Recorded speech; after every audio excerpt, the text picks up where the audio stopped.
జోలి చెప్తాం మసి ఊసి మారేడుగా చేస్తామంటే ఇయాల రేపు అస్సలు నడవదు. నెరి పదవులలున్న లీడర్ సాబులు పని చేయకపోతే పబ్లిక్ అస్సలు ఊకుంటలేరు, కడిగి పారేస్తుండ్రు. అందుకే మంత్రులు ఎమ్మెల్యేలు ఎట్లా పనిచేస్తుండ్రు ఏం కాదు అనేటిది ఎప్పటికప్పుడు పెద్ద సారు ఓ కంట కనిపెడుతూనే ఉన్నారు. పని చేయనోళ్లను ముళ్ళు కర్రతోని ఓడుస్తూనే ఉన్నాడు. చూడుండ్రి ఆ ముచ్చటేంటిదో. పదవులిచ్చి సీట్ల ఊకబెట్టినాక పని చేయకపోతే మాత్రం అసలు ఊకునేది లేదు అన్నట్టే ఉన్నది ఇప్పుడు సర్కారు వాళ్ళ వ్యవహారం. ఆఫీసర్లైనా మంత్రులైనా ఎప్పటికప్పుడు అందరిని గట్టిగా అరుచుకుంటాడు సీఎం బాబు సారు. గిట్లనే బేత్తారం కేబినెట్ మీటింగ్ అయితే కొంతమంది మంత్రులు ఆలస్యంగా వచ్చిండ్రట. కేబినెట్ మీటింగ్ కూడా టైంకు రాకపోతే ఎట్లా? మీటింగులకే టైంకు రాకపోతే టైం టు టైం పబ్లిక్ కు పనులు ఏం చేసి పెడతారు అన్నట్టు మస్తు కోపానికి వచ్చిండట సారు.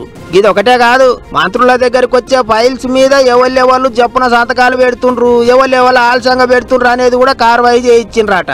అందులో మంత్రులు డోలా, నిమ్మల, ఇంకో మంత్రి ఫారూక్ ముగ్గురు సార్లు 2 దినాలనే దస్కతులు చేస్తారని తేలిందట. ఫైల్స్ క్లియర్ చేసుట్లా ముగ్గురు మస్తు రువాడు చూపిస్తుండ్రట. అటు ఎక్సైజ్ మంత్రి కొల్లు రవీంద్ర, బస్సుల మంత్రి రాంప్రసాద్ సారు 15 దినాలు తీసుకుంటున్నారట.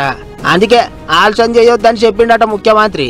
అంత మంచిగానే ఉన్నది కానీ ఫైల్స్ క్లియర్ చేయనికే మరి ముఖ్యమంత్రి సార్ ఎన్ని దినాలు తీసుకుంటాడో అని అంటే తన దగ్గరికి వచ్చిన ఫైల్స్ ను 3 దినాలలో క్లియర్ చేసేస్తున్నాడట బాబు సారు. ఐటీ మంత్రి లోకేష్ సార్ సుత ఎటువంటి ఫైల్ అయినా సరే 3 దినాలలో సంతకం పెట్టిస్తున్నాడట.